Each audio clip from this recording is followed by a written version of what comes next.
Hello and welcome to episode 463 of the official EstablishTheRun.com podcast. My name is Adam Levitan. I am one of the co-founders here at ETR, and we're coming off of a should team defense still be a part of fantasy kind of week. Yes, that's right. I can't tell you how many times I've been asked this question over the last couple of years, and I get why people ask.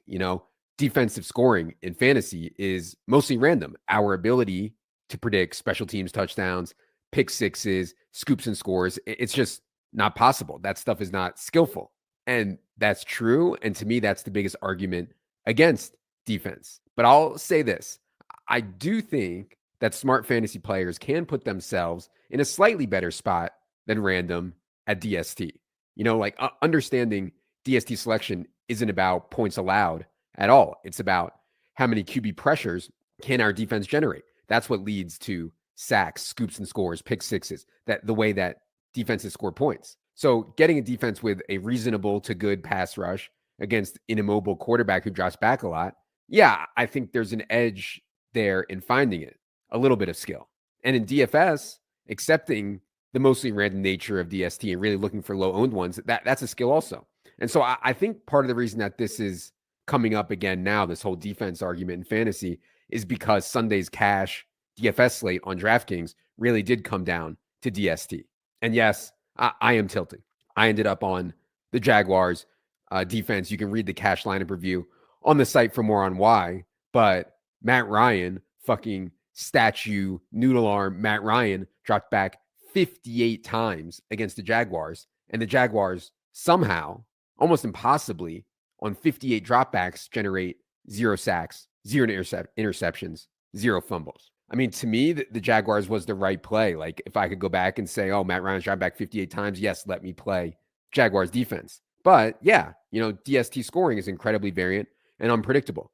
And I actually think that we can make a good case that's a feature, not a bug. We have to understand that when games have no element of variance, there is no game. In chess, for example, it can't play chess for big money because it's too much skill. Everyone knows who the best is, and there's not a lot of luck or hardly any luck around it. The same in tennis. Even if I'm winning 45% of the points against someone on average, there's just not enough variance in that 45% of points for me to really win a match against them. But in poker or in DFS, the weaker players, the phone shitters, the people not as sharp or whatever, they can still win. And they still do win all the time. And that's what makes it such a great game. That's what gives it liquidity. That's what makes it so popular. So I know that many of you out there want me to start a ban defense in fantasy campaign. I'd be fine with it, but it's not something that I think we should be making a big stink about. I'm actually fine with it the way it is. No excuses. Play like a champion. The second thing I was thinking after week 6, it's time to talk about a new narrative. I call it the divorce narrative. So what you saw early in the year was an unusually high run rate from the Bucs, uncharacteristically high. Then the Tom Brady Giselle divorce news comes out, and the Bucs suddenly become one of the NFL's most pass-happy teams again. Did this have something to do with the wide receiver core getting healthy? I submit no. I think it's because Tom Brady knows, you don't get chicks by handing the ball off. No. Girls dig the long ball. You got to throw it 50 times down a game. You got to bomb it downfield. That's max sex. The second part of the divorce narrative isn't as good for us in fantasy. You may have noticed Tom was at Robert Kraft's wedding over the weekend, by the way, which is so absurd. I mean, me, Adam Levitan, I don't even schedule a dinner or a visit or a trip during the NFL season. But Robert Kraft, owner of an NFL team, ton of people in his circle heavily involved in the NFL. I mean, Christ, man, do your wedding in the offseason. I mean, thanks to Gender Labs LLC, aka Gender Consultants, I was able to time the birth of both of my children to be in the spring, not during NFL season. It's not that hard. But I guess Robert Kraft, I mean, the dude is 81 years old. Maybe he thought that he could die before the offseason. I mean, who knows? And shout out to him, by the way. First, this guy's getting busted for getting jerked in massage parlors in Florida. Now he's 81, marrying a very beautiful 47-year-old doctor. And this dude is living his best life. But anyways, I digress. My point was that now that Tom Brady is out there, man, his mind is on women and partying and being single. Everyone saw him at the Super Bowl parade in Tampa when he was all wasted. That's the kind of behavior I see from horny incels walking down College Avenue at Penn State. So now Tom Brady, 45 years old, personal life is in turmoil. He's spending his off time at parties, presumably hunting for women. I mean, perhaps the divorce narrative struck as Brady was really bad in the loss at Pittsburgh. Just putting it out there. Anyway, on to serious stuff. Had my worst week of the season so far in cash, which actually wasn't that bad at all. Still won 51 or 52% of my head-to-heads roughly. And I actually felt really good about the team. I got the last 3v3 wrong, which I talked about in the article. You can read it, but I've been insanely stun running on those 2v2s and 3v3s, so I can't complain. And I was actually encouraged by what I saw some people do in cash this week. People always ask me, Adam, how do we know if we still have an edge? How do we know? And I think looking at what our opponents are doing and seeing if you think they're making mistakes, I think that's a good way. I personally disagreed with playing Darrell Henderson over Kenneth Walker or Alvin Kamara here. Henderson clearly not loved by the Rams. I could have seen Malcolm Brown or Ronnie Rivers playing even more for a broken offense. I also disagreed with the cash teams that played both Lockett and DK Metcalf together. Results aside, I think you're just taking on too much risk at that combined salary. I thought Alvin Kamara for $1,300 more than Kenneth Walker was right, given Alvin Kamara's pass game role, but that one was certainly close. So yeah, I didn't have a great week, but I actually feel good about what I played versus what other people played. And so I'm feeling chipper.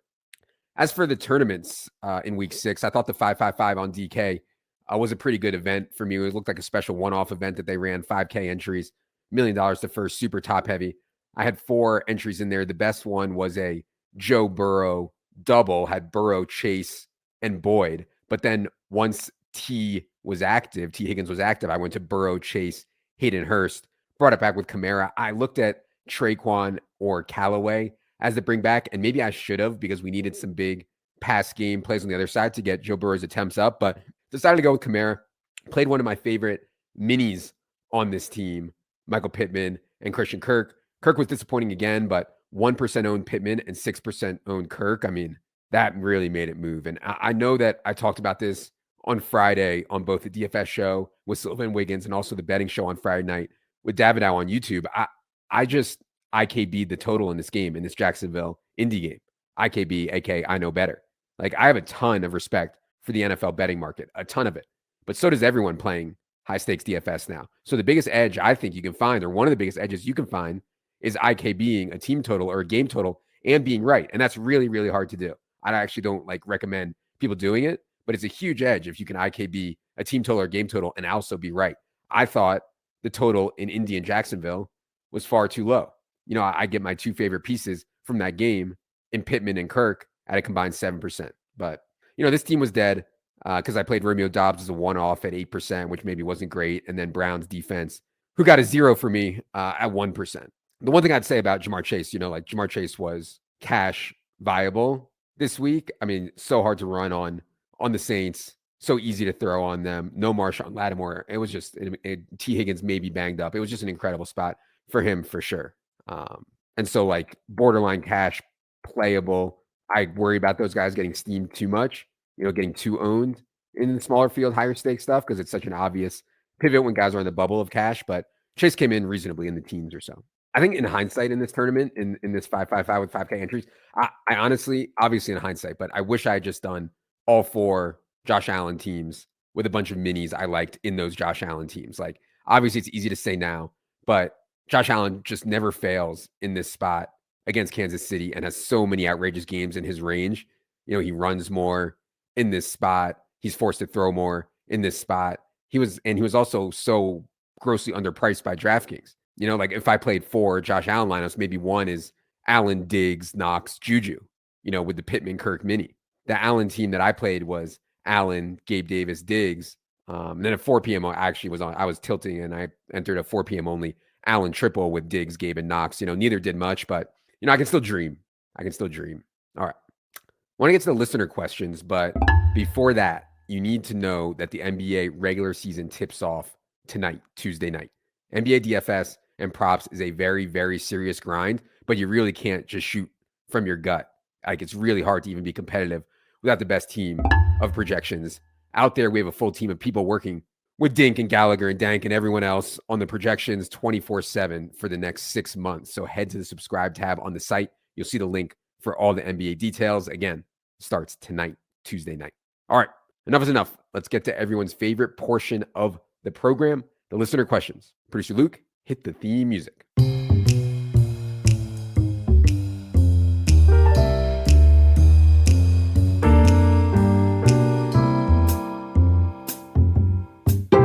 All right. Thanks so much to everyone for the questions. This is the final set, clearing out the inbox of questions that I have. We'll ask for more questions Monday afternoon. So stay tuned for that on Twitter if you have a question. I'm going to do 8 here today. Question 1 from L Big Man. He says, what is the best legitimate side hustle to do from home that can be started quickly and make a decent chunk of change? Yeah, people are always asking themselves, asking each other, what's next?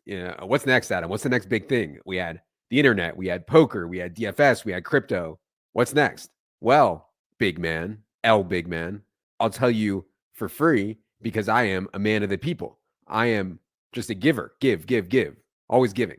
What you need to do, L big man, is get involved with pickleball. I mean, I've seen some crazy shit in my day, but I've never seen so many people suddenly obsessed with a retirement sport like pickleball. I mean, it's really wild. I'd say I first heard about pickleball maybe 4, 5, 6 years ago from my dad. He's fucking old and retired, but I watched a little pickleball and I thought it was interesting, at least. I never played because I, of course, as an alpha with some dignity left, I play tennis. But anyways, I get it on pickle. You don't have to move nearly as much. You don't have to be as athletic. You can't hit the ball that hard. You don't have to be fast. You don't really get out of breath. It's really, really easy to pick up. It's way easier to have a good game against someone than it is in tennis or golf or whatever. So yeah, I thought this is pretty cool. I'll play pickleball when I can't physically do real sports like tennis or basketball anymore. I never would have thought that this would turn into a phenomenon. I mean, I turn on the fucking tennis channel. It's in the fucking name, tennis channel. I turn on the tennis channel to watch a final of a 500 event, which is like no shitbag event. There's a real event. And the tennis channel is not showing the final of the 500 event. They're showing pickleball. The tennis channel is showing pickleball. All the guys at the gym, we used to play basketball and lift. Now everybody just plays pickleball every day. In my neighborhood, everyone is begging for the community to build pickleball courts. And so all these different age ranges, everyone loving it so much. I don't really think this is a fad. I think pickle is actually here to stay. And it's here to stay with people who have money, which is always a good start for a business. So good luck, L big man. Maybe when I'm 70, I'll be grinding the courts at your facility, playing fellow olds for their social security checks. That sounds like fun. Let me know. Question 2 from Thomas Fuller. He says, now that you've conquered Mount Bierstadt, do you plan to climb any more 14ers? Yeah, thank you, Thomas. I'm not sure that I would use the term conquered. When we got to the top of Mount Bierstadt, which for the guys who don't know, Mount Bierstadt is like the easiest 14,000 foot peak to reach in Colorado. When we got to the top of Bierstadt, there were like a bunch of kids up there. There were a bunch of like slobs up there. I mean, I thought it was relatively hard to pretty hard to very hard, but clearly almost anyone can do it. I did enjoy it though. It was incredibly beautiful and a unique experience for sure. And also, you're clearly asking a lot out of your body, or at least my body, which I like to do. So it took around 7 or 8 hours round trip, very steep, very, very steep at certain parts. It was good. As for more 14ers, yeah, I'd like to do more. Clearly, I'm not doing any technical climbing, no ropes or anything. And I'm not sleeping on the mountain. I don't have the skills for that either. So if anyone has suggestions on the next one I can or should do, it has to be a 1 day with no technical climbing. Yeah, let me know. I'm all ears. Question 3 from Robert. He says, I have a solo pod question, not Jamal Williams or sex related, but I may have found a slight edge for myself, and I want to know if I'm a scumbag for exploiting it. I'm a firefighter and work nights a lot and tend to be up between 10 p.m. and 6 a.m. On FanDuel, they offer 50-50 and head-to-head snake drafts. It's mostly small stakes, but the drafts start when filled. I enter the drafts at 2 or 3 a.m., and people aren't up to draft, so its opponents are getting auto-drafted. 2 weeks ago, some flounder had Swift auto-drafted. It's been easy money, and I can usually stack my team, Allen, Diggs, Lamar, Andrews, etc. Just curious on their thoughts. Yeah, Robert. I think trying to be ethical when gambling is important. There are some things that are obviously unethical or wrong, multi-accounting, that's for sure wrong. There's some things that are clearly fine. I think moving your seat in a poker game to be to the left of the fish, like I think that's fine. Although even that, I actually tried not to do that because it's not a great experience for the fish. Don't want him to know he's being targeted, et cetera, et cetera. In DFS, is it unethical to post head-to-heads close to lock to try to get some phone shitter lineup builders to take your games? I don't think so. I think that's fine too. The spot that Robert is describing, essentially trying to get in snake drafts where people won't be there, they'll fall asleep or whatever. I think that's fine. I think the spot Robert's describing is fine. There's a huge issue out there in society right now, in my opinion, with people not taking enough personal responsibility. That goes for everything. If you register for a snake draft, it doesn't start till it fills. It's on you to register, to unregister before you fall asleep. I mean, I slept through so many best ball drafts I signed up for this summer. Even ones I was in, I fell asleep during them. But there's no bitching. There's no whining. There's no asking for your money back. It's on me. So thanks for your service as a firefighter, Robert. I think you're fine to keep picking these off. Anytime you're gambling, playing well, is not the whole picture. All these other skills away from the table, away from the actual game, from the core product, things like game selection and finding good spots and mental health are all super important too. Question 4 from Brutus Sacrifice. He says, what is your favorite John Candy movie? Man, there's a lot of good ones. Obviously, you have the cutesy comedy ones. Home Alone is so fucking good. Cool Runnings was great. Spaceballs, tons more like that. But I actually think my favorite John Candy movie is JFK. I love JFK. I love that movie. I love Oliver Stone. John Candy plays Dean Andrews, I believe is his name. He's like a lawyer from New Orleans. He's tied up with Clay Bertrand and Lee Harvey Oswald, got convicted of perjury. I mean, John Candy was great in that movie. And I love Oliver Stone. Dude is really an artist. I mean, Platoon, Natural Born Killers, the original Wall Street is so, so, so good and funny. I actually hated Any Given Sunday from Oliver Stone, but still, he's really good. Question 5 from Winky. Winky says, I fake laugh often out of kindness when people attempt to make me laugh, but doing so only backfires because it encourages these awful people to keep coming back when they're in need of laughs. Do I continue with this miserable life or become an asshole instead? Nah, come on, Winky. You got to continue with the miserable life. You have to. I mean, just have some empathy for other people. They're out there trying to make you laugh. They're trying their best. You got to give them something. You got to give them a smile, something. That's easy. I think you know this, Winky. We're living in a society here. Plus, the trying to make you laugh guy is probably the best kind of annoying guy. You could have the brag about how rich he is guy, or brag about how tough he is guy, or brag about how many girls he gets guy. I mean, those guys are the absolute nut low. I'm happy to be an ass to them.